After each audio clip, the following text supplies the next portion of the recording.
राधे राधे महाराज जी, आपके चरणों में मेरा कोटि कोटि प्रणाम। महाराज जी, मैं साइंस का विद्यार्थी हूँ।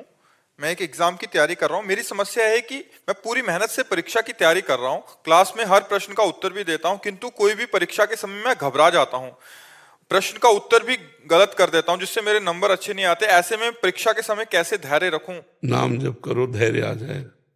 5 वर्ष का प्रहलाद बालक है और हिरण्यकश्यप से दैत्यराज कह के बात करता है, और आग में जलाया जाता है, विष पिलाया जाता है, सर्पों से कटवाया जाता है, हाथियों से रौंदाया जाता है, समुद्र में पत्थर बांध के डुबाया जाता है, पहाड़ से दबाया जाता है, बिल्कुल भयभीत नहीं होता, सिंह की तरह रहता है। क्यों? हरि नाम चल रहा है।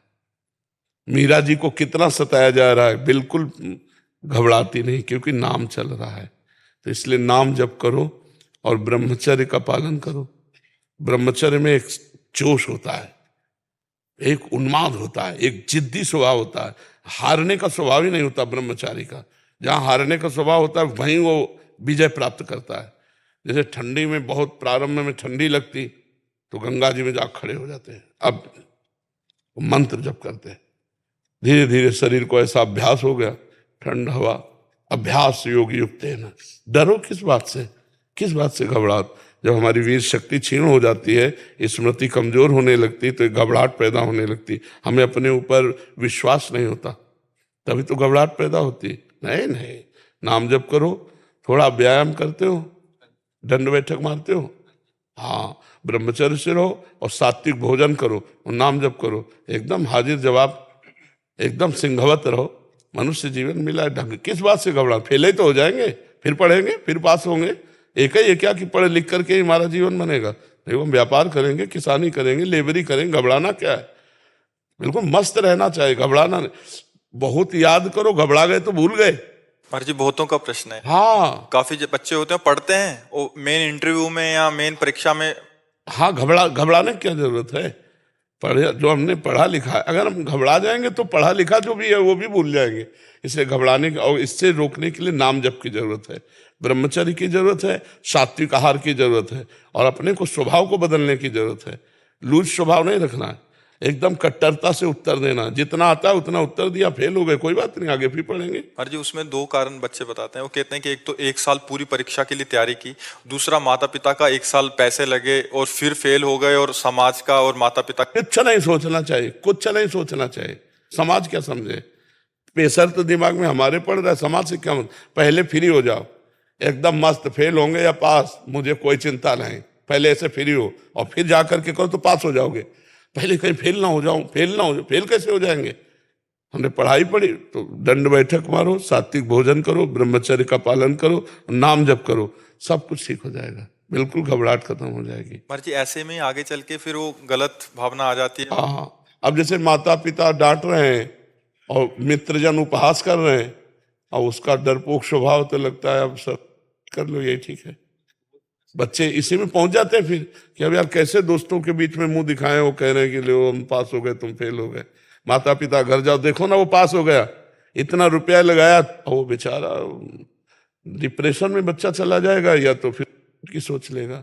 ऐसे नहीं करना चाहिए यार, मनुष्य जीवन मिला है, बड़ा मस्त जीवन रखना चाहिए, इसमें नहीं कमजोरी नहीं लानी। हम कहते प्रमाद नहीं, प्रमाद और मस्ती में अंतर है। प्रमाद नहीं, अपनी पढ़ाई में पूरा मन लगा करके पढ़ो, और उत्तर देने को हो तो सिंहवत उत्तर देना चाहिए। सिंहवत तभी दे सकते हो जब ब्रह्मचर्य हो और तुम्हें विश्वास है कि मुझे ये चैप्टर बिल्कुल रमा हुआ है। कभी कभी दीवार से उत्तर देना चाहिए, अपने आप से प्रश्न करे कि मानो ये प्रश्न होगा तो उसका उत्तर खुद देना चाहिए। दीवार को मान ले टीचर और उसका उत्तर दे, अभ्यास पुष्ट कर रखे ना। एक आर्मी में जाने वाला आदमी इतने किलोमीटर दौड़ना, इतनी छलांग मारना, इतना करना करता है ना रोज, तो हम अपने स्कूल के विषय को जानते हैं कि इसी विषय पर प्रश्न होगा। ऐसा तो है नहीं कि प्रश्न आप जिस क्लास में पढ़ रहे हैं उससे आगे वाले क्लास का आवे, उसी क्लास का आएगा, उसी जो अध्ययन कराया गया है उसी में आएगा। तो हम तैयार रखें, इतना मोटा ग्रंथ हो तो भी हम तैयार रखेंगे। हम अपने दिमाग को दबाते चले जा रहे हैं, उसको गंदा करते चले जा रहे हैं। अगर हम अपने दिमाग का प्रयोग करें तो एक बार पढ़ लें पूरा, हमें एक बार कोई बात सही ढंग से बता दो और हम उसको बिल्कुल ऐसे सुन लें, ऐसे फिर आप 50 वर्ष बाद पूछ लेना, वो बिल्कुल रिकॉर्ड मिलेगी। बहुत बड़ा पावर है। पर वो हमारा पावर छीन हो जाता है जब हम गंदे आचरण करने लगते हैं, गंदा भोजन करने लगते हैं, गंदे व्यवहार में चले जाते हैं, तो हमारी स्मृति छीन हो जाती है। स्मृति जागृत हो जाए तो कई जन्मों की स्मृति जागृत हो जाती है। आप डरो मत, बलवान बनो, ठीक है। अरे जी, इसमें आपने एक कारण बताया, मूल कारण ब्रह्मचर्य। हाँ जी, सबसे बड़ा तो यही लग रहा है अभी कि 100 में से 95 तो इसी में। ब्रह्मचर्य जो होता है एकदम उफान मारता है, जैसे सांप को छेड़ दो फुसकार करे, ऐसे होता है ब्रह्मचारी। जरा सा उनके अपमान की वृत्ति कर दी ना परशुराम जी के पिता, काट के फेंक दिया। 21 बार क्षत्रियों को विश्व के क्षत्रियों को, उनका ब्रह्मचर्य ही तो था। शास्त्राबाहु अर्जुन के सामने कोई खड़ा होने का अधिकार नहीं रखता था, युद्ध की बात जान, ऐसे काट के फेंक दिया फरसे से परशुराम जी ने। एक जोश होता है, एक तेज होता है, एक महानता होती है, तो वो सबके अंदर है, उसको नष्ट कर रहे हैं। आज महानता को नष्ट कर, शराब पीते, मांस खाते, बेविचार करते, नशा करते, अपना नाश कर रहे हैं। अगर अभी संयम से चलो, अभी उठ जाओ। न संयम है, न नियम है, न धर्म है, न भजन है, बस वही व्यभिचार, वही खान पान गंदा, वही सोच गंदी, तो फिर निकलते चले जा रहे हैं। उनके जो दैवी संपदा है वो सब निकलती चली जा रही, आसुरी संपदा बढ़ती चली जा रही। एक छोटा बालक है, जाकर के बालकों ने बताया तुम्हारे पिता के गले में परीक्षित महाराज चक्रवर्ती सम्राट राजा परीक्षित ने मरा हुआ सर्प डाल दिया। तो उनका ऐसा, उसे चक्रवर्ती सम्राट होने का गर्व है, वो समझता है ऋषियों में अब ताकत नहीं रही। जल उठाया और कहा मैं श्राप देता हूं, आज के 7वें दिन तक्षक नाग आएगा और उस परीक्षित को काटेगा और वो मर जाएगा। बालक थे श्रृंगी ऋषि, कोई ऋषि नहीं काट सका उनके वाक्य को। वो आखिरकार 7वें दिन सांप आया और काटा और महाराज का शरीर छूटा। भले सुखदेव जी ने श्रीमद् भागवत सुनाई उनके कल्याण के लिए, लेकिन सांप आया और काटा और उनका शरीर पूरा हुआ। छोटे छोटे बालकों में इतना तेज था। आज क्या हो रहा है?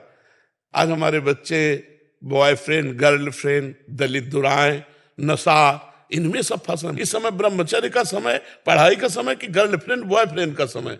समय आएगा, गृहस्थी में जाओगे, ब्याह होगा, वो अपने उस विषय को भोगो। ये अभी विषय भोगने का टाइम है, नई अवस्था है, अपने लक्ष्य की प्राप्ति का समय। तो सब नष्ट भ्रष्ट हो रहे।